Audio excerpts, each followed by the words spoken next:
Sir, पिछले 43 वर्षों में हमने देश की सीमा पर सिर्फ 3 लड़ाइयां लड़ी और इन 3 लड़ाइयों में वक्त लगा था 3 महीने, सिर्फ 3 महीने। बाकी के 42 साल और 9 महीनों को हम पीस टाइम कहते रहे, शांतिकाल। क्या इसे हम शांतिकाल कह सकते हैं सर? हमें आर्मी में सिखाया जाता है सीमा को दुश्मन से बचाना, देश के लिए मर जाना।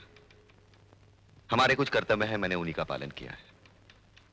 मरने की कोई जायज वजह तो होनी चाहिए।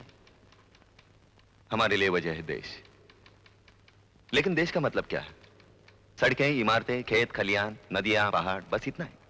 और लोग, वो कहां हैं? किसे बचाएं हम? सीमा पर तो हमें मालूम है गोली किस पर चलानी। यहां जिधर भी देखो दुश्मन ही दुश्मन है, और दुश्मन फिर दुश्मन है। फर्क सिर्फ इतना है, एक सीमा के उस पार, एक सीमा के इस पार। और इस पार का दुश्मन कहीं ज्यादा खतरनाक है सर, जो देश को दीमक की तरह चाटता जा रहा है, खोखला बनाता जा रहा है। फिर इस दुश्मन से लड़ना हमारा कर्तव्य नहीं है, हमारा हक नहीं है। और हक के लिए लड़ना कभी गलत नहीं हो सकता। मैंने कोई गलत काम नहीं किया। मैं फौजी हूं। Soldier never quits till is dead, यह हमारा मूल मंत्र है। अगर लड़ाई के मैदान बदल जाते हैं, उसमें मैं क्या कर सकता हूं?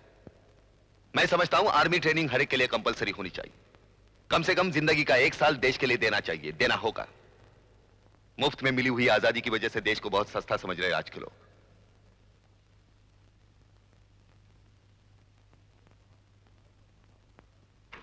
मेजर चौहान के दिमाग पर समाज की बुराइयों ने गहरा असर डाला है, जिससे वो अपनी भूमिका भूल गए और दूसरों की जिम्मेदारियां अपनी समझकर समाज को सुधारने की गलती की। ये काम हमारे नेताओं और शासकीय डिपार्टमेंट का है, ना कि आर्मी का। कोर्ट का फैसला है, जब तक मेजर चौहान के दिमाग से बाहरी बुरे असरात बिल्कुल धुल नहीं जाते, मेजर चौहान को सेक्रेटरीज की देखरेख में रहना होगा। इस दौरान इनकी सैलरी और सीनियरिटी पर कोई असर नहीं पड़ेगा। कहते हैं मेरी दिमागी हालत ठीक नहीं, फांसी दिया होता।